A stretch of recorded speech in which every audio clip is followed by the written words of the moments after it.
नमस्कार, मी डॉक्टर कविता राणे. करेक्ट कार्यक्रममध्ये आपल्या सर्वांचं स्वागत. आजच्या कार्यक्रमाला सुरुवात करण्यापूर्वी एक महत्त्वाची बातमी समोर येते. ती बातमी पहिली जाणून घेऊयात, मग कार्यक्रमाकडे वळूयात. हिंदी सक्तीच्या विरोधात अवघ्या महाराष्ट्रामध्ये पूर्ण ताकदीने आंदोलन करा असे आदेश उद्धव ठाकरे यांनी आपले पदाधिकारी आणि नेत्यांना दिलेत. महाराष्ट्र धर्मासाठी सर्वांनी अहंकार बाजूला ठेवून एकत्र यायला हवं. स्थानिक पातळीवर तुम्हीही सर्वांना सोबत घेऊन काम करा अशा सूचना त्यांनी पदाधिकाऱ्यांना दिल्या. उद्धव ठाकरे यांचे हे आदेश म्हणजे मनसेसोबत मनोमिलनाचे संकेत मानले जात आहेत. पक्षाचे सर्व वरिष्ठ पदाधिकारी, सर्व जिल्हा प्रमुख, मुंबई विभाग प्रमुख, महिला आणि युवा सेना पदाधिकारी यांची व्हिडिओ कॉन्फरन्सिंगद्वारे एक बैठक आज घेण्यात आली, ज्यामध्ये उद्धव ठाकरे यांनी हे आदेश दिले. याशिवाय मातृभाषेचा अपमान सहन करणार नाही, कोणत्याही भाषेला विरोध नाही, पण सक्तीला विरोध आहे असं उद्धव ठाकरे यांनी म्हटलंय. रविवारी 29 जूनला दुपारी 3 वाजता राज्यात सगळीकडे हिंदी सक्तीच्या GRची होळी करण्याचे आदेश उद्धव ठाकरे यांनी दिलेत. आणखीन माहिती देवेंद्र कोल्हटकर आपल्याला देतात. देवेंद्र. कविता, आपल्याला माहिती आहे की राज्यात सध्या हिंदी सक्तीकरणाचा मुद्दा गाजतोय आणि याच मुद्द्याला घेऊन ठाकरेंची शिवसेना आक्रमक झालेली आहे. अगदी काही वेळापूर्वी ठाकरे गटाचे पक्षप्रमुख उद्धव ठाकरे यांनी त्यांचे जे प्रमुख पदाधिकारी त्यांच्यासोबत व्हिडिओ कॉन्फरन्सिंगद्वारे संवाद साधलेला आहे आणि येत्या 29 तारखेला दुपारी 3 वाजता हिंदी सक्तीकरणाच्या संदर्भातला जो GR आहे त्याची ठिकठिकाणी होळी करा अशा पद्धतीचा आदेश दिलेला आहे. मराठी अभ्यास केंद्राच्या वतीने मुंबई मराठी पत्रकार संघ इथे 29 तारखेला एका जाहीर सभेचं आयोजन करण्यात आलेलं आहे. याला देखील ठाकरे गटाने पाठिंबा दिलेला आहे. शिवाय उद्धव ठाकरे यांनी पदाधिकाऱ्यांशी संवाद साधत आता आक्रमक जी पवित्रा जो आहे तो या सगळ्या संदर्भात घेतलेला आहे. कार्यकर्त्यांना सूचना दिलेल्या आहे आणि मराठीच्या संदर्भात किंवा हिंदी सक्तीकरणाच्या कुठल्याही पद्धतीचं जे राज्य सरकारचा प्रयत्न आहे तो खपवून घेणार नाही. त्या दृष्टीने कार्यकर्त्यांना पुढचं नियोजन जे आहे ते उद्धव ठाकरेंनी दिलेलं आहे. धन्यवाद देवेंद्र, तुम्ही दिलेल्या सगळ्या सविस्तर माहितीबद्दल. आणि आता वळूयात करेक्ट कार्यक्रमकडे. गेल्या 2 दिवसांपासून महाराष्ट्रामध्ये जोरदार चर्चा सुरू आहे ते हिंदी सक्ती संदर्भातली. हिंदी सक्तीला विरोध करत राज्यातले जवळपास सगळे विरोधी पक्ष एकवटलेत. काल 2 पक्षांनी म्हणजे मनसे आणि शिवसेना उद्धव बाळासाहेब ठाकरे या पक्षांनी 2 वेगवेगळ्या आंदोलनांची घोषणा केली होती. पण 24 तास उलटण्याच्या अगोदरच ही दोनही आंदोलनं एकत्र केली जातील असा संदेश महाराष्ट्रापर्यंत पोहोचला. एका बाजूनं हा मराठीच्या मुद्द्यावर सर्व विरोधी पक्षांनी एकत्र येण्याचा मुद्दा आहे, तर राजकीय पातळीतनं बघितलं तर उद्धव ठाकरे आणि राज ठाकरे जे गेले 20 वर्ष स्वतंत्र राजकारण करत होते, ज्यांच्या एकत्र येण्याची अनेक जण मागणी करत होते, ते दोघं भाऊ एकत्र येतात या मुद्द्यावर असं चित्र दिसतंय. पण हे सगळं होत असताना, विरोधक एकवटले जात असताना सरकारच्या वतीनं एक नवा आरोप करण्यात आलाय. विशेषतः भाजपच्या नेत्यांनी हा आरोप केलाय. हा आरोप असा आहे की मुळात राज्यामध्ये त्रिभाषा सूत्री NEP नुसार राबवायला आणि हिंदीची सक्ती करायला जी परवानगी होती ती उद्धव ठाकरे यांच्या सरकारच्या काळात दिली गेली होती. त्यासाठीचा दाखला दिला जातोय तो एका अहवालाचा. हा अहवाल होता टास्क फोर्सचा अहवाल, जो टास्क फोर्स उद्धव ठाकरे मुख्यमंत्री असताना नेमला गेला होता ज्येष्ठ शास्त्रज्ञ रघुनाथ माशेलकर यांच्या अध्यक्षतेखाली. आणि या टास्क फोर्सनं जो अहवाल दिला होता त्या अहवालामध्ये 1ली पासून 12वी पर्यंत मराठी, हिंदी आणि इंग्रजी या भाषा शिकवल्या जाव्यात, सक्तीनं शिकवल्या जाव्यात असं मांडण्यात आल्याचा दावा भाजपनं केला. आणि या दाव्याखातर भाजपनं काही पानं या अहवालातली आज प्रसिद्ध केलेली आहेत. आणि यावरून शिवसेना उद्धव बाळासाहेब ठाकरे गटानं योग्य वेळी आम्ही याचं उत्तर देऊ असं म्हटलेलं आहे, कारण अधिकृत प्रतिक्रिया अजूनही यावर त्या अहवालावर उद्धव बाळासाहेब ठाकरे यांच्या शिवसेनेकडनं आलेली नाहीये. आता या एकूण मुद्द्यावरून राज्यामध्ये सत्ताधारी विरुद्ध विरोधक असं तीव्र होत असताना विरोधकांमधला प्रमुख पक्ष उद्धव ठाकरे यांची शिवसेना यांना कोंडीत पकडण्याचा प्रयत्न भाजप करतंय का, आणि खरंच अशा प्रकारच्या अहवालानं शिवसेना उद्धव बाळासाहेब ठाकरे पक्ष हा कोंडीत पकडला जाऊ शकतो का, असे अनेक प्रश्न आहेत. याच प्रश्नांवर चर्चा करायची आणि त्यासाठी माझ्यासोबत आहेत शिवसेना उद्धव बाळासाहेब ठाकरे पक्षाचे जनसंपर्क प्रमुख हर्षल प्रधान. हर्षलजी नमस्कार, स्वागत आहे आपलं. नमस्कार, धन्यवाद. भाजपचे मीडिया प्रमुख नवनाथ बन पुन्हा एकदा आपल्या कार्यक्रमामध्ये जोडले गेलेत. नवनाथ, आपलंही स्वागत परत एकदा.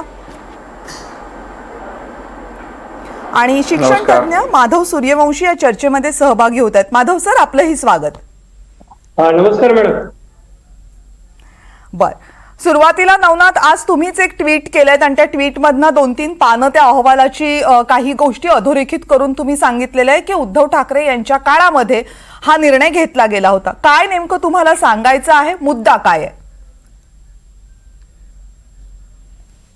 कविताजी, नव्या शैक्षणिक धोरणानुसार देशभरामध्ये 3 भाषेचं धोरण स्वीकारलं होतं आणि महाराष्ट्रानेही त्याबद्दल 3 भाषेचं धोरण स्वीकारावं का याबद्दलचा एक अभ्यास गट, टास्क फोर्स आपण ज्याला म्हणतो, तो स्थापन केला होता. डॉक्टर रघुनाथ माशेलकर ज्येष्ठ शास्त्रज्ञ आहेत, त्यांच्या नेतृत्वाखाली अनेक भाषा तज्ज्ञ आणि तज्ज्ञ लोकांची समिती होती. त्या समितीनं ऑक्टोबर 2020 ते जून 2021 या काळामध्ये हा अहवाल तयार केला आणि हा अहवाल सादर केला. त्यावेळेला उद्धव ठाकरे महाराष्ट्राचे मुख्यमंत्री होते, महाविकास आघाडीचं सरकार होतं. फेब्रुवारी 2022ला हा अहवाल राज्य सरकारनं स्वीकारला. त्या अहवालामध्ये स्पष्टपणे म्हणण्यात आले की महाराष्ट्रात त्रिभाषा धोरण हे स्वीकारलं जाईल आणि महाराष्ट्रासाठी त्रिभाषा धोरणाची शिफारस रघुनाथजी माशेलकर यांच्या अहवालामध्ये करण्यात आली आहे. त्याच्यामध्ये स्पष्टपणे नमूद केलेलं आहे, मी मगाशी जसं तुम्ही म्हणला ट्विट देखील केलेलं आहे, at the same time teaching of English and Hindi as a second language should be compulsory from 1st to 12th standard अशा पद्धतीचा स्पष्ट उल्लेख केला आहे. इंग्लिश, हिंदी आणि महाराष्ट्र असल्यामुळे मराठी कंपल्सरीच आहे. त्यामुळे महाराष्ट्रात पहिलीपासनं 12वी पर्यंत, 10वी पर्यंत नाही तर पहिलीपासनं 12वी पर्यंत हिंदी कंपल्सरी असावी. कंपल्सरी म्हणजे अनिवार्य असावी, ऐच्छिक नाही, असं स्पष्टपणे त्या अहवालामध्ये म्हटलेलं आहे. आणि उद्धव ठाकरे यांच्या काळातच, म्हणजे उद्धव ठाकरे महाराष्ट्राचे मुख्यमंत्री असतानाच हा निर्णय घेतला.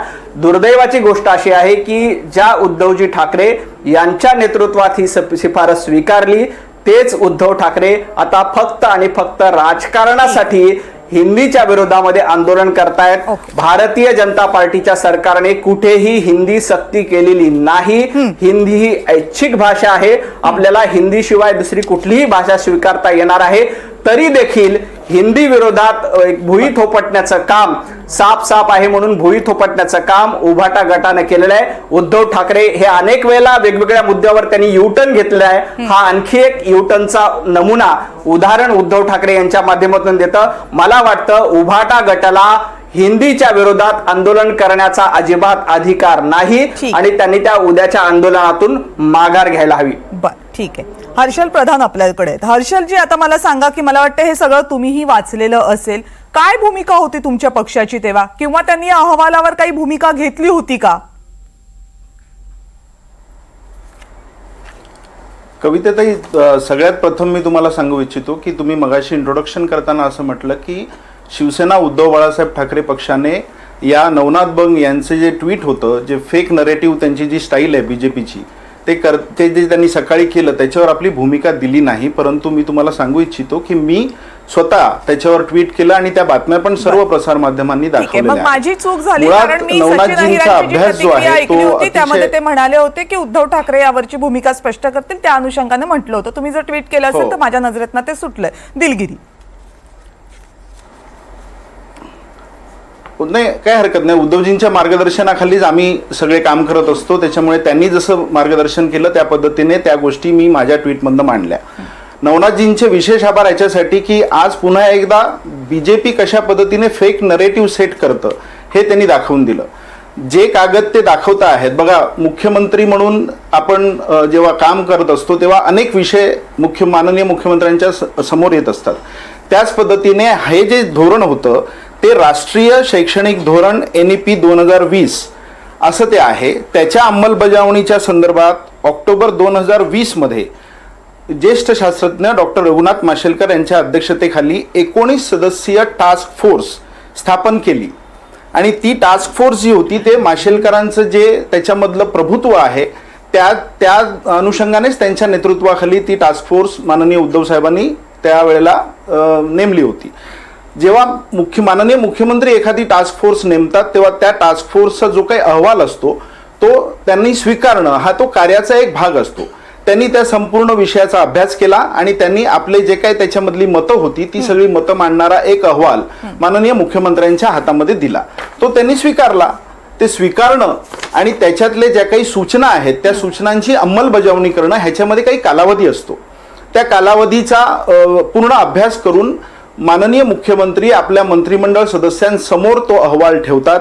त्याच्यानंतर त्या अहवालाबद्दल साधक बाधक चर्चा होते. त्याच्यातले कुठले विषय घ्यायचे कुठले नाही घ्यायचे ह्याच्यावर मतमतांतरं व्यक्त केली जातात आणि मग मंत्रिमंडळामध्ये तो विषय आणला जातो. त्याच्यानंतर त्याच्या पुढे जाऊन त्याचा GR निघतो. अशी एक शासकीय पद्धत आपल्या पूर्ण देशामध्ये संविधान मानणाऱ्या लोकांमध्ये आहे आणि सर्व राज्याचे जे काही सरकार आहेत ते संविधान मानून त्या पद्धतीने काम करत असतात. नवनाथजी जे सांगत होते त्याच्यामध्ये त्यांनी ते इंग्रजीतली वाक्य त्यांनी वाचून दाखवली, ही चांगली गोष्ट आहे.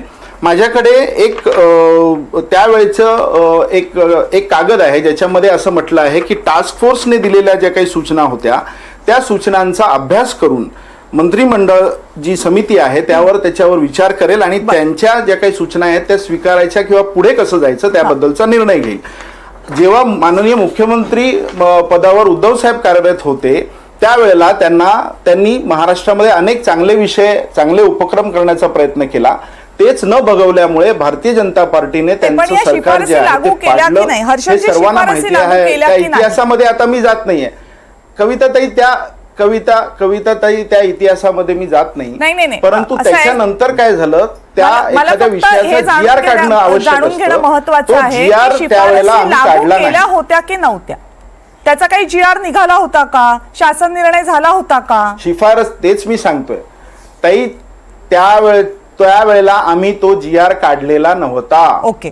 तो GR नंतरच्या सरकारने काढला. हेच मला सांगण्याचा तुम्हाला प्रयत्न मी करतो आहे की तो GR आम्ही काढला नव्हता. त्या शिफारशी आम्ही स्वीकारल्या. म्हणजे ते टास्क फोर्सने जे काही कागद आम्हाला दिले ते स्वीकारले. ते मुख्यमंत्र्यांचं ते त्या टास्क फोर्सचा तो एक सन्मान असतो. अहवाल स्वीकारला पण त्याची अंमलबजावणी करण्यासाठी GR काढावा लागतो. जी प्रोसेस मी सांगितली तुम्हाला मगाशी.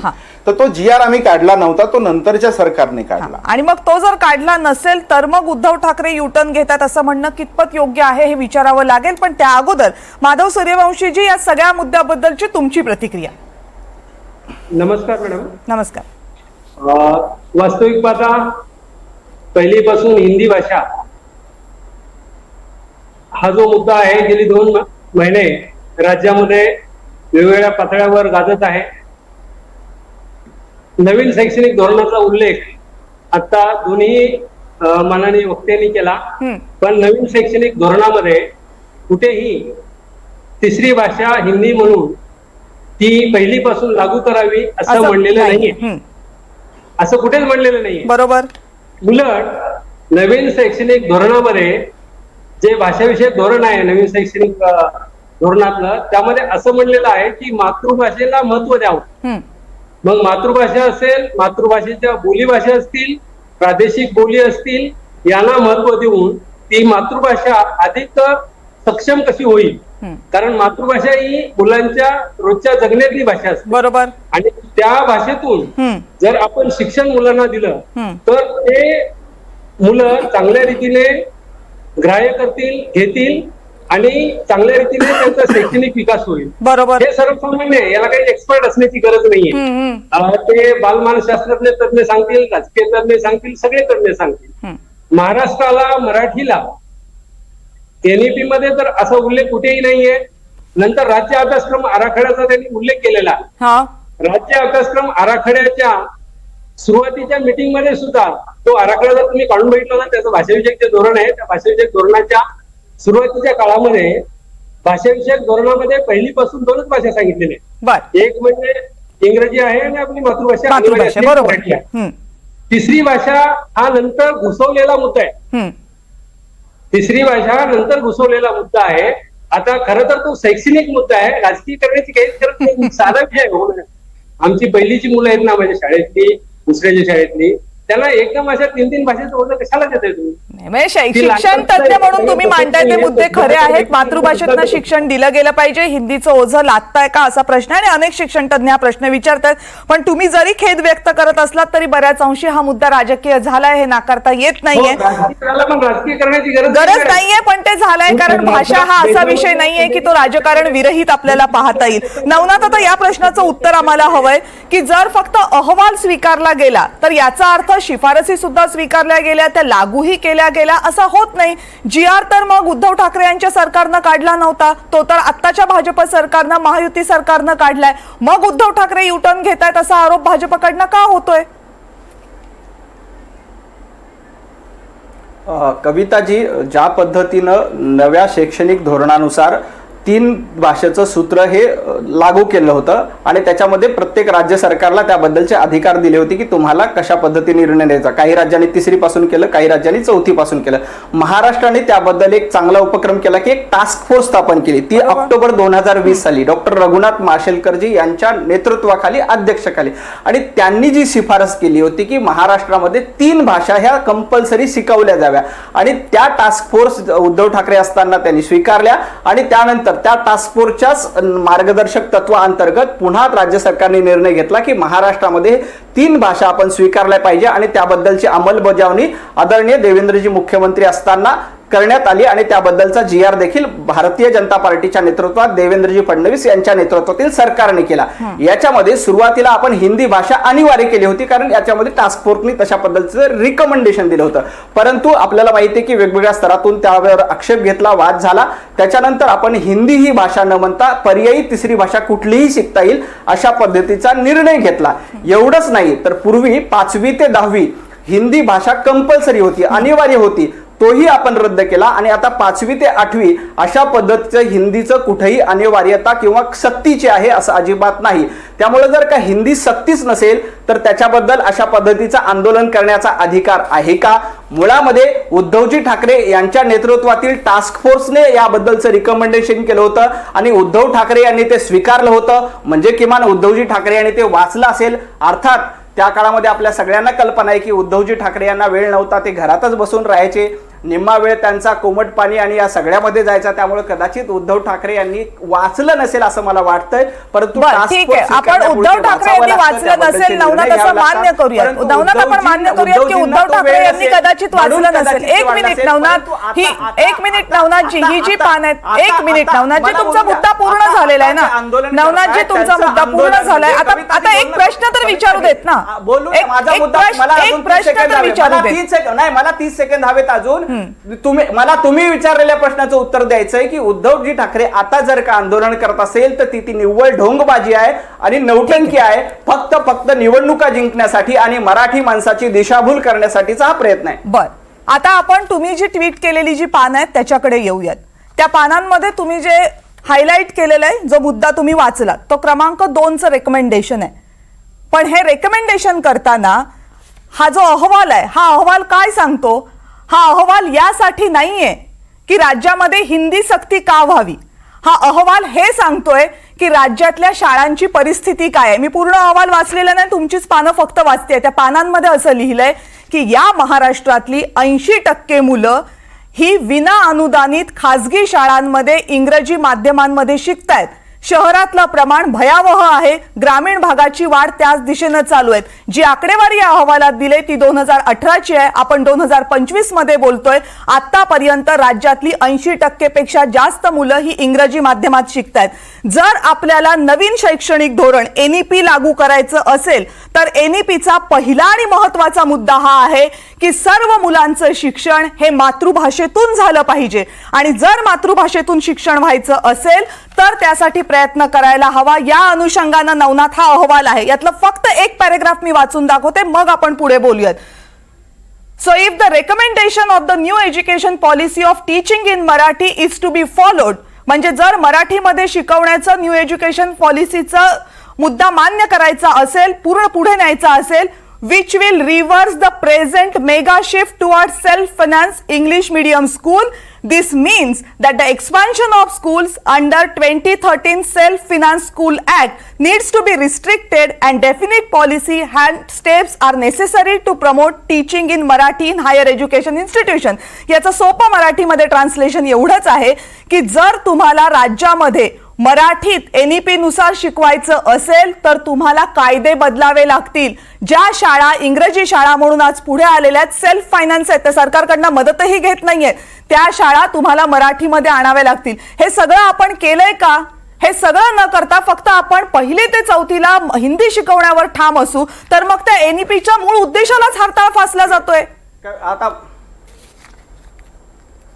अजिबात कविताजी, अजिबात नाहीये. तुमची माहिती अतिशय अपुरी आणि अर्धवट आहे. आपण हे सगळं केलेलं आहे. आपल्याला माहिती आहे की महाराष्ट्रामध्ये सगळ्या शाळांमध्ये पहिलीपासनं मराठी सक्तीची आहे. एवढंच नाही, राष्ट्रीय शैक्षणिक धोरणानुसार मराठी आपल्याला मातृभाषेमध्ये मराठी शिक्षण दिलं सक्तीची पाहिजे. नाही, मराठी माध्यमात शिकवणं, मराठी सक्ती आणि कविताजी मराठी माझं ऐकून माध्यमात घ्या, शिकवणं माझं दोन वेगळ्या गोष्टी माझं आहेत. कविताजी माझ्या ऐकून घेणार, ऐकून घ्या, ऐकून तुम्ही काय माझं ऐकून घ्या आधी आणि नंतर बोला, मध्ये मध्ये डिस्टर्ब करू नका.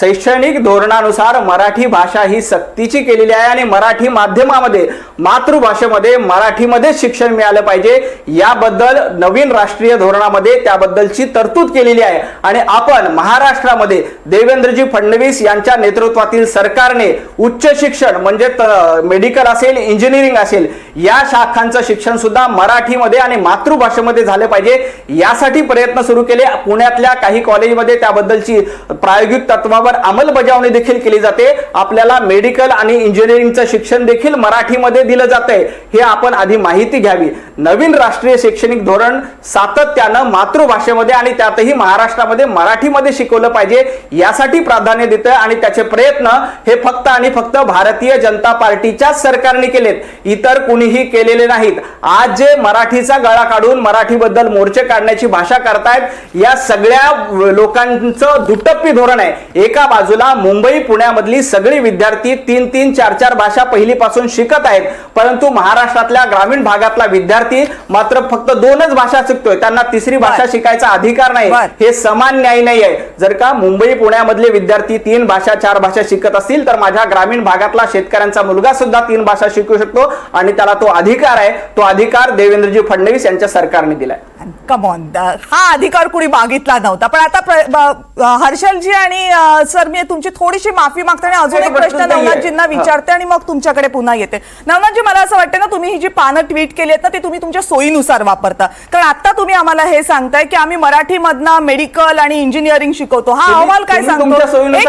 एक मिनिट, मी माझं काही सांगत नाही, मी अहवालच वाचते. ही तुम्ही ट्विट केलेली पानं आहेत, माझी नाही आहेत. मी त्यातली फक्त 2 वाक्य तुम्हाला वाचून दाखवते. ती वाक्य अशी आहेत: the teaching of English from first standard till 12th standard for 12 years will help students to know English and understand the necessary books in English and prepare them the learning through English in professional courses such as engineering, medical and similar technical areas. म्हणजे जर तुमच्या मुलांना engineering शिकवायचं असेल, medical शिकवायचं असेल किंवा technical फील्डमध्ये घालायचं असेल तर त्यांना इंग्रजी गरजेचं आहे आणि म्हणून त्यांना 1ली ते 12वी इंग्रजी शिकवा, जेव्हा की तुम्ही त्यांचं शिक्षण मराठी माध्यमात करा, असा हा अहवाल सांगतो. जर हा अहवालच हे मान्य करतोय की इंग्रजी गरजेची आहे या मुलांसाठी, तर मग आपण हे कशाला म्हणायचं की मराठीमधनं आम्ही त्यांना शिक्षण देणार आहोत आणि आता त्यांना हिंदी इंग्रजीचा विरोध करते कोण?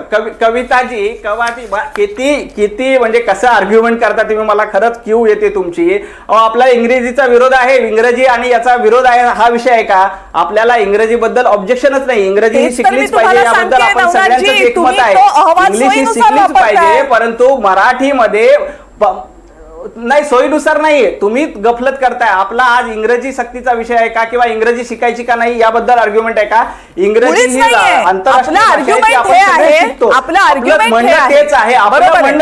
आपलं म्हणणं तेच आहे की आपण मातृभाषेमध्ये शिकावं, मराठीची सक्ती असावी. महाराष्ट्रामध्ये मराठीचीच सक्ती आहे, हिंदीची सक्ती नाहीये. आणि हे जे मोर्चे काढतायत ना, हे मोर्चे हिंदी सक्तीच्या विरोधात काढतायत. मुळामध्ये महाराष्ट्रामध्ये हिंदीची सक्ती नाहीये, पूर्वी होती, ती आम्ही काढून टाकलेली आहे. आणि मराठीसाठी सगळ्यात जास्त पुढाकार जर कोणी घेतला असेल तर भारतीय जनता पार्टीच्या सरकारने घेतला. मराठीचं पहिलं विद्यापीठ कोणी काढलं नव्हतं. उद्धव ठाकरेंना सुचलं नाही की मराठीचं पहिलं विद्यापीठ काढावं. त्यासाठी देवेंद्रजी फडणवीस मुख्यमंत्री व्हावे लागले आणि त्यांनी मराठीचं पहिलं विद्यापीठ काढलं. त्यामुळे उगाच मराठीबद्दल गळा काढून आम्हीच मराठीचे कैवारी आहोत असं म्हणून मोर्चे काढण्याला अर्थ नाहीये. ठीक आहे, त्यांच्या मोर्चाला विरोध करा ना तुम्ही, त्यांच्या मोर्चाला विरोध करा, तो राजकीय मुद्दा आहे, तुम्ही विरोध जरूर करा. ठीक आहे, तुम्ही माझ्या ज्ञानाचीही कीव करा, त्याच्याबद्दल मला काहीही आक्षेप नाहीये, नसेल माझं ज्ञान फार. पण ही जी पानं तुम्ही पोस्ट केलेली आहेत ना, ते पानांमधनं हे वास्तव दिसतंय की तो अहवाल हे सांगतोय की मुलांना मराठी भाषेत ना शिकवा. तुमच्या राज्यामधली मुलं मराठी भाषेत शिकू शकत नाहीयेत कारण तुमच्या ऐका आता कारण तुमच्या राज्यामधल्या शाळा या इंग्रजी बनत चाललेल्या आहेत आणि त्याच वेळेस या मुलांना इंग्रजी शिकवणं गरजेचं आहे. पण तुम्ही काय करताय माहितीये का? तुम्ही एक मिनिट, तुम्ही मराठी सक्ती आणि मराठी भाषेतनं शिकवणं याच्यामध्ये गल्लत करताय. पण तुम्ही ते ऍक्सेप्ट करणार, तुम्ही हे ऍक्सेप्ट करत नाही आहात. तुम्ही हे ऍक्सेप्ट करत नाहीये की मराठी भाषा नवनाथ थोडंसं ऐकूनही घ्या की महाराष्ट्रामध्ये 3 भाषा शिकवा. ऐका माझं ऐकून घ्या, तुम्ही असं चुकीचा फॉल्स नेरेटिव्ह करू नका. तो अहवाल सांगतोय की महाराष्ट्रामध्ये 3 भाषा शिकवा आणि त्याबद्दलचा निर्णय जर का देवेंद्रजी फडणवीस यांनी घेतला असेल, त्यांच्या सरकारने घेतला असेल, तर त्या अहवालानुसार त्याचं स्वागत करायला पाहिजे. आदरणीय रघुनाथजी माशेलकर हे ज्येष्ठ शास्त्रज्ञ आहेत, त्याच्यामध्ये अनेक तज्ज्ञ लोक आहेत. या लोकांनी रिकमेंडेशन केले की महाराष्ट्रामध्ये 3 भाषा असल्या पाहिजे आणि त्याचं स्वागत न करता आपल्याला पाहिजे ते हवं ते धोरण राबवायचं, अशा पद्धतीची ही वृत्ती चुकीची आहे, एवढंच मला बरं. मग आम्हाला हेही सांगा की त्या अहवालानं सांगितलंय की 2013चा सेल्फ फिनान्स स्कूल ऍक्ट हा रिस्ट्रिक्ट करायला पाहिजे. केलाय का महाराष्ट्र सरकारने? तो प्रत्येक गोष्ट ही टप्प्याटप्प्याने राबवली जाते. त्रिभाषा धोरण हे महाराष्ट्रानं स्वीकारलेलं आहे आणि त्याबद्दलची अंमलबजावणी एकाच दिवशी सगळ्या गोष्टी होत नाही. टप्प्याटप्प्याने प्रत्येक गोष्टीची अंमलबजावणी केली जाईल आणि त्याबद्दल महाराष्ट्रामध्ये आदरणीय देवेंद्रजी फडणवीस यांचं नेतृत्व सक्षम आहे आणि त्या गोष्टी आम्ही वेळोवेळी करू, त्याबद्दल अजिबात शंका घेऊ नका. ठीक आहे. म्हणजे मराठी विषय, इथे एक गोष्ट स्पष्ट पुन्हा एकदा करते मी, मराठी विषय सक्तीचा करणं सगळ्या शाळांमध्ये आणि मराठी माध्यमांच्या शाळा सुरू करणं किंवा मराठी माध्यमांच्या शाळा वाढवणं हे 2 वेगळे विषय आहेत. मराठी भाषेची सक्ती केली म्हणजे मराठी माध्यमांच्या शाळा वाढवल्या असं होत नाही, त्यामुळे इथेही गल्लत होता कामा नये. हर्षलजी तुमच्याकडे येते, या सगळ्यावरचं तुमचा आधी मुद्दे जे असतील ते स्पष्ट करा, मग पुढचा प्रश्न तुम्हाला विचारते. कविताताई, तुमच्या लक्षात येत असेल की भारतीय जनता पार्टीची जी पद्धत आहे, जे आम्ही मांडतोय सतत, खोटं बोला आणि रेटून बोला, जोर जोरात बोला, समोरच्याचा ऐकून घेऊ नका, समोरच्याला आपल्या शब्दांनी शब्द बंबाळ करा. त्या अक्षरशः ते आता ज्या पद्धतीने ते बोलत होते की कीव करावीशी वाटते, ज्ञानात भर तुमच्या घालतो, म्हणजे हे लोक आहेत कोण? ह्यांनी केलंय काय? हे लोक फक्त खोटं बोलतात. आता ह्यांना ते सांगत होते मगाशी की महाराष्ट्रातल्या ग्रामीण भागातल्या मुलांच्या शिक्षणासाठी आम्ही कटिबद्ध आहोत. नवनाथजींना मला नम्रपणे विचारायचं आहे की ते महाराष्ट्रातल्या ग्रामीण भागातल्या शाळा त्यांनी पाहिल्या तरी आहेत का? 75,000 शाळा आहेत महाराष्ट्रामध्ये, त्यांची अवस्था आज जी आहे ती दुरावस्था व्यवस्थेत आहे. तिकडे तुम्ही जर जाऊन पाहिलं तर शाळा, एक मिनिट, मी आता तुम्ही बोलत असताना मी बोललो नाही, तुम्ही बोलत असताना मी बोललो नाही, मी बोलत असताना तुम्ही बोलू नका. आवाज वाढवून आम्हाला जास्ती बोलता येतं, हे लक्षात ठेवा. शाळेमध्ये जर तुम्ही गेलात ना तर तिकडे फळा आहे तर खडू नाही, खडू आहे तर पंखा नाही, पंखा आहे तर मुलं नाही, मुलं आहे तर विद्यार्थिनींची संख्या कमी, आणि हे सगळं असलं तर शिक्षक नाही, आणि शिक्षक जर असला आणि हे सगळं असलं तर वीज नाही, अशी परिस्थिती शाळांची आहे. ज्या विद्यार्थ्यांना हे लोक जबरदस्तीने हे हिंदी हिंदी हिंदी करतायत ना, मराठी महाराष्ट्रामध्ये या हिंदीच्या सक्तीची गरज नाही आणि आम्ही ती होऊ देणार नाही, हे स्पष्टपणे लक्षात ठेवा. ह्यांना जर एवढं हिंदीचं प्रेम कुठून उफाळून आलं? मराठी माणसाचं प्रेम यांच्याकडे आहे का? बरं, जर खरोखर असतं तर मी तुम्हाला एक साधं उदाहरण देतो. मुंबईतलं रंगभवन आम्ही जे काय मराठी माणसासाठी उभं करणार होतो, ती जमीन सुद्धा आता ह्यांनी कुठल्या तरी आपल्या मालकाला दिलेली आहे.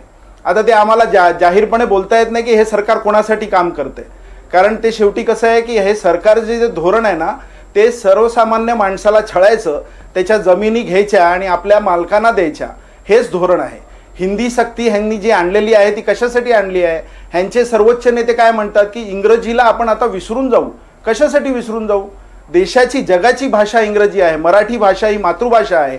ही सक्ती जी आहे हिंदीची, ही त्यांनी तामिळनाडूमध्ये केली का? ही त्यांनी गुजरातमध्ये केली का? ह्यांनी गुजरातमध्ये करून दाखवावं. नवनाथजींचा मी जाहीर सत्कार करेन, ह्यांनी जाऊन गुजरातमध्ये जाऊन ही सक्ती करून दाखवावी. हे लोक फक्त महाराष्ट्रावर आलेले आहेत, महाराष्ट्र ह्यांना लुटायचं आहे, मुंबईच्या जागा यांना ओरबाडायच्या आहेत, मराठी माणसाला इकडनं हकलून द्यायचं आहे, हे ह्यांचं धोरण आहे. ह्यांना काहीही बाकी माहिती नाही. हे फक्त जे डबरी वाजवतात ना की आम्ही केलं आम्ही केलं, ह्यांनी काहीही केलं नाही. ह्यांनी फक्त राजकारण केलं, राजकीय व्यवस्थेमध्ये ह्यांनी संपूर्ण सिस्टीम जी आहे ती पूर्ण बदलून टाकली, लोकांच्या घरामध्ये भांडणं लावली, लोकांचे पक्ष फोडले. आज काय अवस्था महाराष्ट्राच्या राजकारणाची, यांनी चिखल करून टाकलेला आहे. ह्यांना स्वतःला कोणतेही निर्णय घेण्याचे अधिकार राहिलेले नाहीत. देवेंद्र फडणवीस जी अतिशय हुशार माणूस आहे, परंतु त्यांच्या हातामध्ये निर्णय घेण्याची क्षमता सुद्धा नाहीये. महायुती सरकारमधल्या किती लोकांनी आपली भूमिका स्पष्ट केली की आम्ही मराठी आहोत आणि आम्ही मराठी माणसाची मातृभाषा मारू देणार नाही, आम्ही हिंदीचा अत्याचार आम्ही सहन करणार नाही. ही भूमिका शेवटी उद्धव साहेबांनी घेतली, त्यांच्या बरोबरीने राज ठाकरे साहेबांनी घेतली. आता हे जे दोघं एकत्र येऊन काहीतरी मराठी माणसासाठी करतायत, त्याच्यामुळे ह्यांची पोटदुखी वाढलेली आहे. ह्यांची अवस्था अशी झाली आहे की आता आपल्याला मतं मिळणार नाहीत, ही मतं जातील, मराठी माणसं सगळी एकवटतील आणि मग आपलं सरकार जाईल, ही भीती त्यांना आहे. आणि त्याच्यामुळे हे कुठले तरी खोटे, बरं ज्या माननीय माशेलकर समितीचा अहवाल हे दाखवतात मगापासनं, त्यांचे बाकीचे जे आहेत धोरणं ती त्यांनी का नाही घेतली, त्याचा का नाही अभ्यास केला? जेव्हा सरकार एखादी गोष्ट करतं तेव्हा त्या सगळ्या गोष्टींचा अभ्यास करतं आणि त्याच्या शिफारसी ज्या आहेत त्या घ्यायच्या की नाही. मी मगाशी जे सांगितलं ते मी आता परत रिपीट करत नाही. ती सिस्टीम असते, तुम्हाला हे माहिती असायला पाहिजे की CM is not Superior, cabinet is Superior. Cabinet मध्ये निर्णय होतात, सीएम एकटे निर्णय घेत नाहीत. ही आपली पद्धती आहे. या पद्धतीचा अभ्यास नाही, काहीतरी काढायचं आणि उद्धव ठाकरेंवर बोलायचं. त्याच्याबद्दल विचारूयात आपण नवनाथजींना. हे सगळे तुम्ही जे आरोप केले त्याच्याबद्दल कविता ते एक शेवटचं कारण असं की ह्यांना उद्धव ठाकरेंची भीती वाटते आणि ये डर बहुत अच्छा है, हे जे मी माझ्या ट्विटमध्ये पण म्हटलं. उद्धव ठाकरेंची यांना भीती वाटते आणि त्याच्यामुळे मग ते सळो की पळो होऊन जातात आणि मग काहीतरी नवीन नवीन गोष्टी करून उद्धव ठाकरेंचा युटर्न, उद्धव ठाकरे घाबरले, उद्धव ठाकरेंना बदनाम करणं हा एककलमी कार्यक्रम यांचा आहे आणि ह्याच्यामध्ये त्यांना स्वतःची मतं जातील याची भीती वाटते, म्हणून हे सगळं राजकारण हे करतात. बरं, ठीक आहे माधवजी, मी तुमच्याकडे येते. फक्त मी या मुद्द्यांवर नवनाथजींचं मत एकदा जाणून घेते. नवनाथ, या सगळ्या मुद्द्यांवर तुमची काय उत्तर असतील ती द्या, म्हणजे मग मला पुढचा प्रश्न तुम्हाला विचारता येईल. उद्धवजींची भारतीय जनता पार्टीला भीती वाटते हा सगळ्यात मोठा विनोद आदरणीय हर्षलजींनी केला. खरं तर मगाशी हर्षलजींनी उल्लेख केला की नवनाथला ग्रामीण भागातल्या शाळा माहीत आहेत की नाही मला माहीत नाही, परंतु हर्षलजी तुमच्या माहितीसाठी मी ग्रामीण भागामध्ये 1ली ते 10वी जिल्हा परिषदेच्या शाळेमध्ये शिकलो. हा आजचा विषय नाहीये. राहिला प्रश्न उद्धव ठाकरे यांचा. आदरणीय उद्धवजी ठाकरे महाराष्ट्राचे मुख्यमंत्री असताना कशा पद्धतीनं काम केलं आणि त्यांनी काय काय केलं हे सगळं महाराष्ट्राच्या माणसाला माहीत आहे. एक तर तू राशील किंवा मी राशील अशा पद्धतीचं आव्हान करायचं आणि महाराष्ट्राच्या विधानसभा निवडणुकीमध्ये उद्धव ठाकरेंची आणि त्यांच्या पक्षाची काय अवस्था झाली हे ऐका हर्षलजी, आता मला बोलू द्याल का? एक तर तू राशील किंवा मी राशील अशा पद्धतीचं आव्हान आदरणीय उद्धव ठाकरेंनी केलं होतं. त्यानंतर महाराष्ट्राच्या विधानसभेच्या निवडणुकीमध्ये उद्धव ठाकरेंची काय अवस्था झाली हे महाराष्ट्राच्या लोकांनी बघितलेलं आहे. त्यामुळे उद्धव ठाकरेंची भीती वगैरे वाटते हे सगळे विषय काढायचे असतील तर मग महाराष्ट्राची जनता आणि महाराष्ट्रातला मराठी माणूस बोलू द्याल मला बोलू द्या हर्षलजी. मी आता मध्ये कविताजी त्यांना सांगा, मी मध्ये बोललो नव्हतो. महाराष्ट्राची जनता आणि मराठी माणूस भारतीय जनता पार्टीच्याच पाठीशी आहे, कारण मराठी माणसाच्या भल्यासाठी कोण काम करू शकतं हे महाराष्ट्रातल्या जनतेला माहिती आहे. ठीक आहे, मग एवढा वेळ ते मुद्द्यावर होते का? मग आता झालं ना, त्याच्यावर जनतेला हे माहित आहे की कशा पद्धतीने मराठीसाठी काय केलेलं आहे त्या सगळ्याबद्दलची आधी माहिती घ्यावी. आणि अहवालावर पण सांगतो, उद्धव ठाकरे यांनी मुख्यमंत्री असताना फेब्रुवारी 2022 मध्ये हा अहवाल स्वीकारला. त्याच्याबद्दल त्रिभाषा धोरण असावं याबद्दलची ही भूमिका होती. त्यानंतर आपण त्रिभाषा धोरण स्वीकारलं, त्याच्यामध्ये कुठेही हिंदी सक्ती नाही आहे, हिंदी सक्ती आहे असं सांगून हे जे आंदोलन करतायत, मोर्चे करतायत, हा ढोंगीपणा आणि दुटप्पीपणा आहे. आता मला एक सांगा नवनाथजी, जर उद्धव ठाकरेंनी तो अहवाल स्वीकारला नसता, त्यांनी तर GRही नाही काढला, जर उद्धव ठाकरेंनी तो अहवाल टास्क फोर्सचा स्वीकारला नसता तर महायुती सरकार त्रिभाषा सूत्रीचा आपला GR काढणार नव्हतं का? महायुती सरकारचं स्पष्टपणे धोरण आहे की महाराष्ट्रामध्ये त्रिभाषाच असली पाहिजे आणि ती त्रिभाषा असण्यासाठीचा स्वीकारतो आणि त्रिभाषा असावी याबद्दल भारतीय जनता पार्टीचं आणि महायुतीचं स्पष्टपणे मत आहे. कारण जेवढ्या विद्यार्थ्यांना आपण जास्तीत जास्त लहानपणी भाषा कुठेही सक्तीचे नाही, असेल तर मग तो अहवाल आला काय आणि न आला काय फरक पडणार होता? नाही, धोरण हे तज्ञांनी केलेलं आहे. कविताजी, तुम्ही किंवा मी केलेलं आहे. आदरणीय रघुनाथजी माशेलकरजी यांच्यावर सांगत असतील कविता.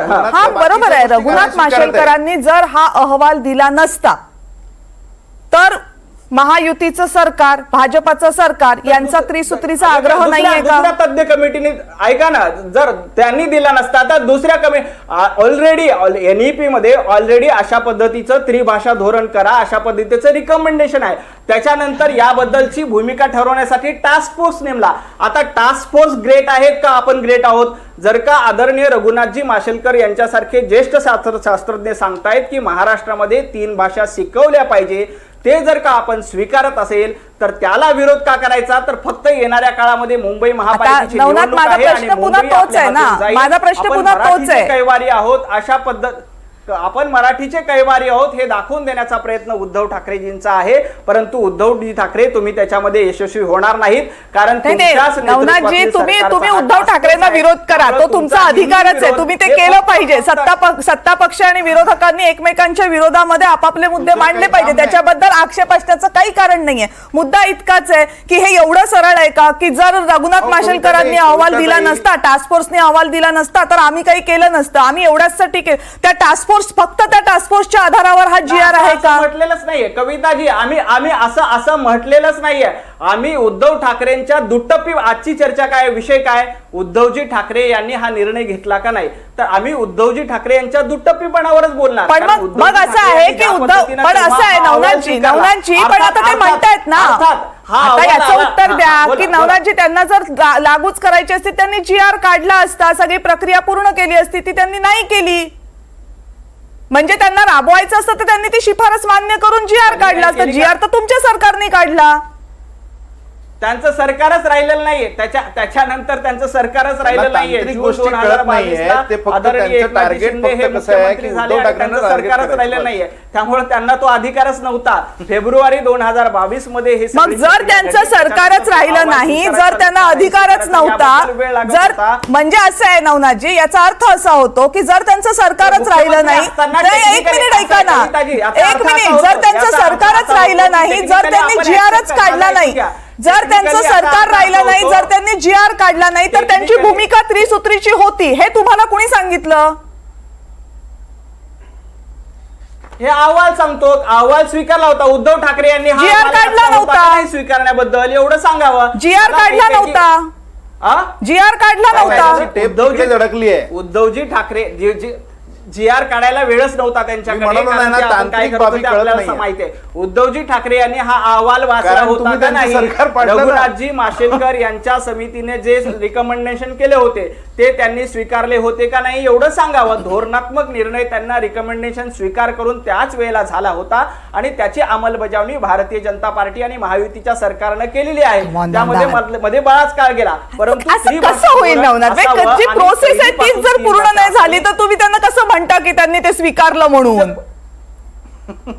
आम्ही त्यांच्या दुटप्पीपणाबद्दल बोलतोय कविताजी, आम्ही त्यांच्या दुटप्पीपणाबद्दल बोलतोय आणि त्यांच्या दुटप्पीपणाबद्दल बोलताना तुम्हाला एवढा राग यायचा काय? नाही, मला कशाला राग येईल? मी तुम्हाला फक्त प्रोसेस विचारते. या पद्धतीने युटर्न घेतायत, ज्या पद्धतीने ते युटर्न घेतायत त्या युटर्न वर माझी शंका आहे.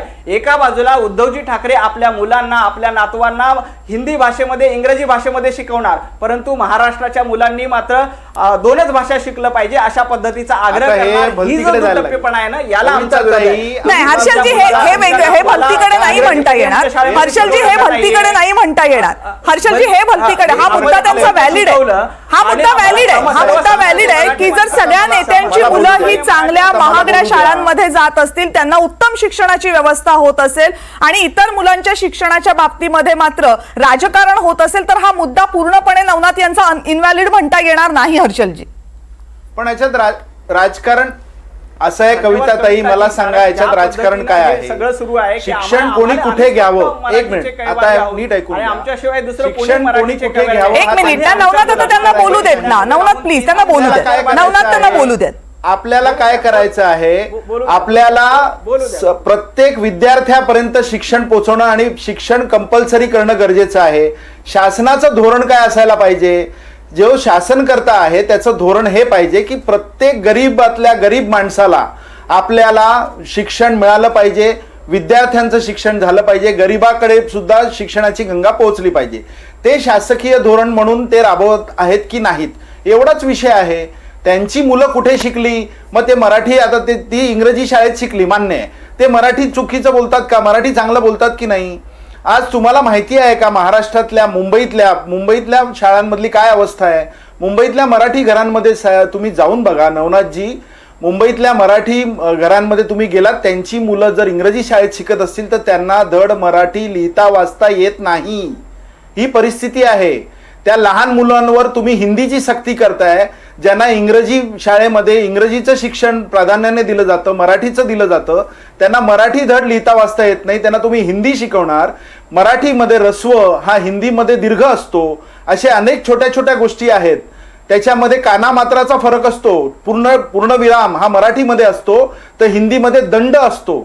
हे कन्फ्युजन लहान मुलांच्या तुम्ही हे बरोबर आहे. याच्याबद्दल हर्षलजी तक्रार असण्याचं कारण नाही, म्हणजे हे शिक्षण तज्ञ पण सांगतात. विचार कोणी पण हर्षलजी प्रश्न हा सुद्धा आहे ना की जेव्हा सीबीएसईच्या शाळांमध्ये, आयसीएसईच्या शाळांमध्ये हिंदी, मराठी, इंग्रजी या 3 भाषा पहिलीपासून शिकवल्या जातात, त्याला तर विरोधी पक्ष विरोध करत नाही. मग फक्त राज्य सरकारनं निर्णय घेतला, मग हा राजकारणातला विरोध होतोय का? हा जर सवाल उपस्थित केला तर तोही इनव्हॅलिड ठरणार नाही. 5वी पासून 3री भाषा अनिवार्य आहे. पहिलीपासून इंग्रजी आहे, पहिलीपासून मराठी आहे. नाही, मी तुम्हाला प्रश्न हा विचारतेय की सीबीएसई आणि आयसीएसईच्या शाळा ज्या राज्यांमध्ये आहेत, आपल्या राज्यामध्ये आहेत, त्याच्यामध्ये तर पहिलीपासून 3 विषय शिकवले जातात. त्याच्या बाबतीत विरोधी पक्ष आत्ताही काही बोलत नाहीयेत का बरं? त्या खाजगी शाळा आहेत. आपण शैक्षणिक धोरणाबद्दल बोलतोय, राज्य सरकारच्या शैक्षणिक धोरणाबद्दल बोलतोय. सीबीएसई आपली सरकारी शाळा नाहीये. सीबीएसई बोर्ड आपलं नाहीये, ते दिल्ली बोर्ड आहे. पण हर्षलजी, ती मुलं आपली आहेत ना, त्यांचं शैक्षणिक धोरण तर आपण ठरवतो ना. मराठी सक्ती त्यांना आपण केली आहे ना. त्यांना कुठे कविताताई मुलांना कोणत्या शाळेत टाकावं हा पालकांचा अधिकार आहे. त्यांनी जिल्हा परिषद शाळेत टाकावं, महानगरपालिकेच्या शाळेत टाकावं का खाजगी शाळेत टाकावं, हा त्यांचा अधिकार आहे ताई. आपण नाही बोलू शकत त्यांना. प्रश्न पालकांच्या अधिकाराचा नाहीये, प्रश्न शैक्षणिक धोरणाचा आहे हर्षलजी. प्रश्न पालकांच्या अधिकाराचा नाही, प्रश्न शैक्षणिक धोरणाचा आहे. जर आपण सीबीएसई आणि आयसीएसईला राज्य सरकार म्हणून धोरण हर्षलजी, जर सीबीएसई आणि हर्षलजी एकच मिनिट, मला प्रश्न फक्त विचारू देत. सीबीएसई आणि एक मिनिट हर्षलजी, सीबीएसई आणि आयसीएसई मध्ये जर आपण मराठी सक्तीची व्हावी यासाठी निर्णय घेऊ शकतो, त्याच सीबीएसई आणि आयसीएसईच्या शाळांमध्ये मराठी, हिंदी, इंग्रजी पहिलीपासून शिकवलं जातं, तिथे का विरोध करत नाही आपण? मग आपण हे कसं म्हणू शकतो की त्या खाजगी शाळा आहेत आणि तिथल्या शैक्षणिक धोरणाशी आपला संबंध नाही? राज्य सरकार म्हणून आपण महाराष्ट्रातली धोरणं जी आहेत ती सर्व शाळांमध्ये कंपल्सरी करू शकतो. बरोबर. ते धोरण काय आहे? मातृभाषा मराठी ही प्रत्येक शाळेमध्ये शिकवली जावी, हा आपला अधिकार आहे. जसा पश्चिम बंगालमध्ये बंगाली शिकवली जाते, तामिळनाडूमध्ये तामिळ शिकवली जाते, बिहारमध्ये त्यांची भाषा शिकवली जाते, अशा प्रत्येक मातृभाषा जी आहे ती त्या शाळेत कंपल्सरी करावी, हे धोरण राज्य सरकार राबवू शकतं. खाजगी शाळांनी इतर कोणते त्याच्यात ऑप्शन्स असतात. तुम्हाला संस्कृत घेता येतं, तुम्हाला हिंदी घेता येतं. आता तुम्ही उदाहरणं द्यायची झाली तर अशी अनेक मुलं आहेत जे हिंदी शिकत नाहीत. हिंदी कंपल्सरी सगळ्या ह्याच्यामध्ये नाही आहे. संस्कृत तुम्हाला ऑप्शन आहे, संस्कृतमध्ये पैकीच्या पैकी मार्क मिळतात म्हणून विद्यार्थ्यांचा कल संस्कृतकडे आहे. संस्कृतमध्ये बोर्डामध्ये सुद्धा संस्कृत तुम्हाला घेता येतं, 12वी पर्यंत घेता येतं, 15वी पर्यंत तुम्हाला घेता येतं. त्याच्यामुळे हिंदी ऑप्शनल आहे. हिंदी ऑप्शनल आहे. कविताताई, हिंदी ऑप्शनल आहे. हे लोक हिंदी सक्ती करतायत, हा फरक आहे. लक्षात घ्या ताई, तुम्ही मूळ मुद्दा लक्षात घ्या. मी तुम्हाला तेच म्हणतेय, माझा तुमच्या मूळ मुद्द्याला विरोध नाहीये, माझा मूळ मुद्द्याला विरोध नाहीये. हर्षलजी, माझा फक्त प्रश्न समजून घ्या. जर आपण हा हट्ट किंवा आपण हे आंदोलन हे जर सरकारी शाळांमधल्या धोरणांच्या विरोधामध्ये करतोय, मग तेच आपण खाजगी शाळांना का लागू करत नाही तिथे? कारण ती मुलं काही कुणा परक्यांची आहेत का? तीही मुलं आपलीच आहेत. त्यांच्या भविष्याची चिंता सुद्धा आपणच केली पाहिजे. जर तिथे हे लागू होत असेल, तिथे याचं बंधन असेल, तर मग ते या शाळांना का नसावं? एवढा आपण फक्त सिलेक्टिव्ह अप्रोच कसा घेऊ शकतो, एवढाच प्रश्न होता. एनिवेज, याच्या संदर्भात मला वाटते शिक्षण तज्ञ जास्त बोलू शकतील. माधवजी, मला सांगा, काय तुमचं म्हणणं आहे याच्याबाबत? खाजगी शाळांमध्ये तर पहिलीपासून 3 विषय शिकवले जातात. माझं म्हणणं या बाबतीत या संदर्भामध्ये असं आहे की ज्या आयसीएसई आणि सीबीएसई बोर्डाच्या शाळा आहेत त्याचं प्रमाण महाराष्ट्रामध्ये अतिशय कमी आहे आणि त्यामुळे खरं तर तिथं सुद्धा आता इथं हर्षलने सांगितल्या पद्धतीनं तिथे ऑप्शनल विषय असतात म्हणजे तिथं आता जो जीआर आला की 20च संख्या पाहिजे मग आम्ही शिक्षक देऊ असं नाहीये तिथं दोन जर विद्यार्थी असतील ना तरी त्यांना शिकवलं जातं ते त्या ठिकाणी संस्कृत भाषा घेणारे 5 विद्यार्थी आहेत तर त्याला संस्कृत शिकवलं जातं इथे त्यांनी एन प्रकारे आता जो जीआर आलेला आहे त्या जीआर मध्ये आणि सीबीएसई आणि आयसीएसईच्या ज्या अतिशय कमी शाळा राज्यामध्ये आहेत त्याच्यामध्ये खूप मोठं अंतर आहे खरं तर तिथं सुद्धा हिंदी सक्तीचं नाहीये त्या ठिकाणी असं म्हणलं तर वेगवेगळे पर्याय दिलेले आहे आणि समजा कोणाला जर गुजराती विषय येत असेल तर गुजराती घेऊ शकतात आणि तिथे विद्यार्थी संख्येची अट नाहीये आता शासनाने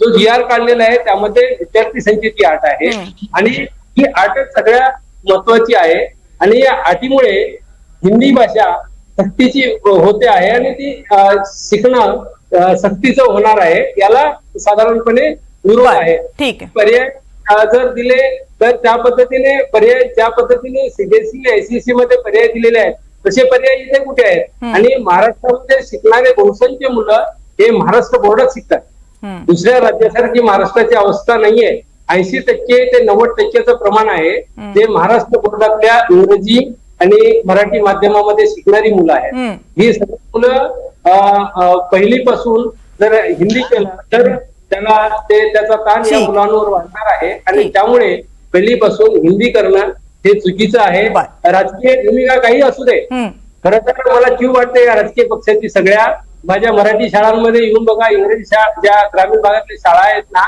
तो वेगळा मुद्दा आहे शाळेची काय अवस्था आहे आणि तिथल्या शिक्षकांची काय अवस्था आहे मॅडम आता सध्याना वेगवेगळे प्रशिक्षण आली ना वर्गामध्ये शिक्षकच नसतात पहिला कार्यक्रम असतो शिक्षकांना कामाला बोलवा आणि त्या शिक्षकांना वर्गावर जाण्याऐवजी ती मुलं शिक्षक काय करतात शासनाने जे दिलेली आहे ती करतात मुलांना शिकवायला शिक्षकाकडे वेळ द्या सगळ्या राजकीय पक्षांना माझं अतिशय नम्रपणे निवेदन आहे निश्चितपणानं कारण ज्या सरकारी शाळा आहेत त्यांची अवस्था बघितल्यानंतर हे प्रश्न उपस्थित केलेच जाऊ शकतात हर्षलजी आणि नवनाथजी तुम्हाला दोघांनाही बोलायचंय मला कल्पना एक छोटासा ब्रेक घेतो या चर्चेमध्ये ब्रेक नंतर लगेच परत येतोय पाहत रहा करेक्ट कार्यक्रम हे आहे एनडीटीव्ही आणि आपण पाहत आहात एनडीटीव्ही मराठी. नमस्कार मी हेमाली मोहिते. इस्रायलनं गाझाकडे जाणारी आंतरराष्ट्रीय मदत ही रोखून धरली आहे. 1900 नंतर 5व्यांदा नव्या पोपची निवड ही केवळ 2 दिवसांत झाली. बांगलादेशमधील इस्कॉनचे प्रतिनिधी चिन्मय दास यांना देशद्रोहाच्या आरोपाखाली अटक करण्यात आली होती.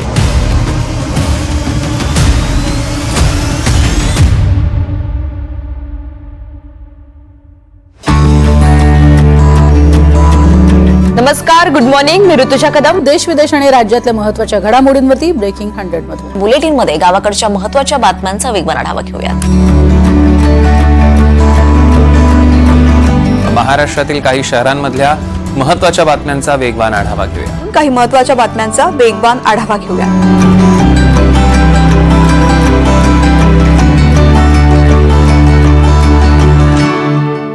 नमस्कार मी डॉक्टर कविता राणे करेक्ट कार्यक्रम मध्ये आपल्या सर्वांचं स्वागत. म्हणजे पेपर इतका सोपा देऊन सुद्धा जर गुण मिळवता येत नसतील तर मग कठीण आहे ना.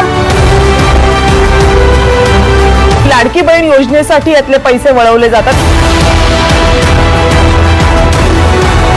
त्यांनी धर्म विचारून गोळ्या घातल्यात तर त्यांनी धर्म विचारून गोळ्या घातल्यात.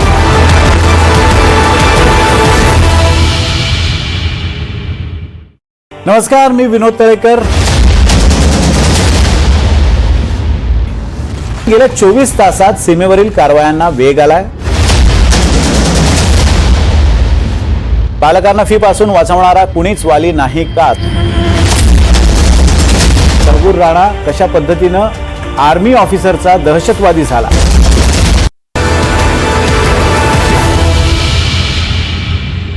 ब्रेक नंतर करेक्ट कार्यक्रममध्ये आपल्या सर्वांचं पुन्हा एकदा स्वागत. नवनाथ, प्रश्न तुमच्यासाठी आहे. आता असं वाटू लागलंय किंवा हा प्रश्न मनामध्ये डोकावतोय की हिंदी सक्तीचा जो हा मुद्दा आहे किंवा त्याच्यावरनं सुरू झालेलं राजकारण आंदोलन आहे ते भाजपच्या काहीशा फायद्याचं ठरतंय का, हे विचारावंसं यासाठी वाटतंय की ते NEP सांगतंय की मातृभाषेतनं शिक्षण देण्यासाठी सगळ्यात जास्त प्रयत्न करा, त्यासाठी मराठी माध्यमांच्या शाळा वाढवा, त्यासाठी सेल्फ फायनान्स इंग्लिश माध्यमांच्या शाळा कमी करा. हे सगळे कठीण निर्णय बाजूला ठेवून एक सोपा हिंदी सक्तीच्या GRचा निर्णय घेतलाय, ज्याच्यावरनं आता बोंबाबोंब सुरू झालेली आहे. त्यामुळे एक सोपा पेपर स्वतःसाठी घ्यायचा आणि कठीण पेपर बाजूला काढून टाकायचा, अशी काहीशी भाजपची रणनीती आहे का, महायुतीची रणनीती आहे का या मुद्द्याच्या बाबतीत? कविताजी, अजिबात नाहीये. भारतीय जनता पार्टी ही कायम विद्यार्थ्यांचं हित बघितलेली आहे आणि मराठीचं हित बघितलेलं आहे. मराठीचा झेंडा आणि अजेंडा हा फक्त भारतीय जनता पार्टीने राबवला. मगाशी चर्चेमध्ये उल्लेख करताना हर्षलजीने एक चांगला उल्लेख केला की मुंबई महापालिकेमध्ये शाळांची अवस्था काय झाली. 25 वर्ष मुंबईमध्ये महापालिकेमध्ये कोण होतं? तुमच्या माहितीसाठी कविताजी आकडेवारी देतो. 2010 ते 2011 या काळामध्ये मुंबई महापालिकेमध्ये 413 मराठी शाळा होत्या. आज अवस्था काय आहे? 2020 ते 2021 या काळामध्ये 280, निम्म्याहून कमी मराठी शाळा झालेल्या आहे. आणि हे झालेलं आहे उद्धवजी ठाकरे यांच्या नेतृत्वातील मुंबई महापालिकेमध्ये. त्यामुळं ज्या पद्धतीनं आम्ही मराठीचे कैवारी आहोत आणि आम्हालाच मराठीचा सगळा काय कळवळ आहे, अशा पद्धतीची भाषा, अशा पद्धतीचं जी वागणूक केली जाते ना मुंबई राज्यामध्ये, मराठीची भाषा कमी झाली नाही, मराठीच्या शाळा वाढल्यात, मराठीचे विद्यार्थी वाढलेले आहेत. राज्याची आकडेवारी मी तुम्हाला हवं तर तुम्हाला पाठवून देतो. राज्यामध्ये मराठीची सक्ती असली पाहिजे आणि मराठीच्या शाळा वाढल्या पाहिजे, मराठीतून विद्यार्थ्याला शिक्षण दिलं पाहिजे, यासाठीच राष्ट्रीय शैक्षणिक धोरण आलेलं आहे. आणि जास्तीत जास्त विद्यार्थ्यांना मातृभाषा आली पाहिजे याबद्दलची सक्ती आहे. तुम्ही स्वतः ट्विट केलेली पानं वाचली असतील तर बरं झालं असतं. काय तुम्ही काय सांगताय? तुम्ही कुठेही सक्ती नाहीये कविताजी, सक्ती नाहीये. आपल्याला मुद्दाच नाहीये ना. तुम्ही काय सांगताय की राज्यामधल्या मराठी शाळा वाढतायत आणि मुंबईतल्या कमी होत आहेत? सक्तीचाच मुद्दा आहे.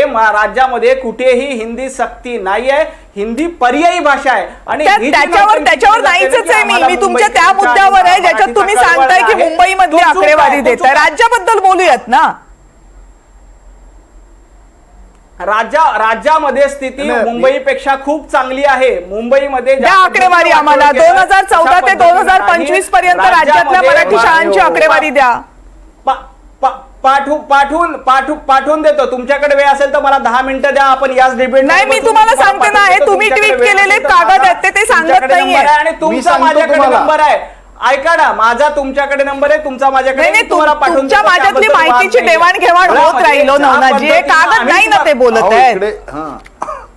तुम्हीच केलेले ट्विट केलेले कागद आहेत, मी नाही केले. तर तेच सांगतायत की राज्यातले 80% पोरं इंग्रजी माध्यमामध्ये शिकतायत. मराठीची स्थिती सुधारली पाहिजे. मराठीचे ऐका ना कविताजी, याच्यासाठी 60 वर्ष काँग्रेसचं सरकार होतं, त्यांच्यामुळे ही अवस्था झालेली आहे. भारतीय जनता पार्टीचं सरकार आल्यानंतर मराठीसाठी सगळ्यात चांगले आणि हिताचे निर्णय घेतलेत. कविताजी, कधीतरी स्वागत करा. मराठीचं पहिलं विद्यापीठ सुरू करण्याचा निर्णय देवेंद्रजी फडणवीसांना घ्यावा लागला. हो, त्याच्या आधी 60 वर्ष काँग्रेसला कधी जमलं नाही. याबद्दल थोडंसं अभिनंदनही करा की. नाही, मराठीला अभिजात भाषेचा दर्जा दिल्याबद्दल तुमचं अभिनंदन. या अगोदरच्या 2 चर्चांमध्ये मी केलेलं आहे, या 3ऱ्या चर्चेमध्ये सुद्धा मी करते. पण प्रश्न माझा फक्त एवढा आहे की तुम्ही जे बोलताय त्याला तुम्ही ट्विट केलेले कागद दुजोरा देत नाहीये. तुम्ही जे बोलतायत ते आणि हे कागद वेगवेगळं बोलतात. हर्षलजी, तुमची प्रतिक्रिया? ते मी पहिल्यापासून सांगतोय कविताताई, खोटं बोला आणि रेटून बोला हे भारतीय जनता पार्टीचा आता एक अजेंडा झालेला आहे. ह्यांनी देशामध्ये काय केलं, राज्यात काय केलं, महानगरपालिकेत काय केलं, या सगळ्याला कारणीभूत कसं आहे की ह्यांचं कसं आहे की काही झालं तरी उद्धव ठाकरेच कारणीभूत आहे. म्हणजे देशामध्ये ह्यांचं सरकार जे आहे त्याच्यामध्ये अनेक वेळा हे फसले, त्याच्यात त्यांचा अजेंडा पूर्ण फेल गेला. नोटबंदी पासून जर आपण विषय काढले तर लक्षात येईल की देशातल्या जनतेची आजची जी अवस्था आहे, गेल्या 11 वर्षामध्ये भारतात कधी नव्हे इतकं नैराश्य सामान्य माणसाच्या मनामध्ये आहे. पण ह्या सगळ्यासाठी कोण जबाबदार? उद्धव ठाकरे जबाबदार.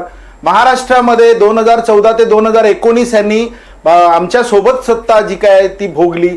त्यावेळेला आम्ही सतत देशाच्या धोरणावर, महाराष्ट्राच्या आर्थिक धोरणावर, देशाच्या आर्थिक धोरणावर टीका करत राहिलो, कारण सांगत राहिलो की बाबा खरा जो मित्र असतो तो हा असतो जो तुम्हाला आरसा दाखवतो.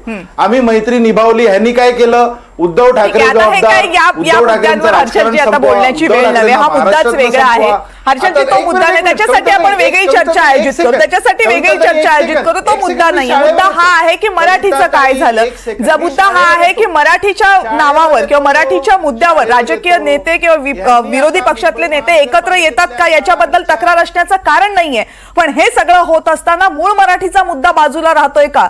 जर एनईपी असं म्हणतंय की मातृभाषेतनं शिक्षण व्हायला पाहिजे, तो मुद्दा बाजूला राहून फक्त आपण हिंदी सक्तीच्या मुद्द्यावर बोलत असू तर एनईपीच्या मूळ उद्देशांना हरताळ फासला जाण्याची शक्यता आहे. आणि या सगळ्या मुद्द्याच्या आडून खाजगी शाळांचा जो फायदा आहे तो बरकरार कसा राहील, तो कायम कसा राहील याची सोय बघितली जाते का, हे छुपे प्रश्न सुद्धा विचारले पाहिजेत. कारण फक्त हिंदी सक्तीला विरोध करून भागणार नाही तर मराठी शाळांचं कमी होणारं प्रमाण, मराठी शाळांमधलं विद्यार्थ्यांचं कमी होणारं प्रमाण आणि या शाळा कशा टिकतील, कशा वाढतील यासाठीचे प्रयत्न, यावर जर बोललं गेलं नाही, यासाठीच्या कायद्यांसाठी जर आग्रह केला नाही तर ही चर्चा फक्त हिंदी नको या छोट्याशा मुद्द्यापुरती मर्यादित राहील आणि ते महाराष्ट्राच्या मराठीला परवडणारं नसेल. हे आपण सगळ्यांनी ध्यानात घ्यायला पाहिजे. आपण सगळेजण चर्चेमध्ये सहभागी झालात, सगळ्यांचे मनापासून आभार.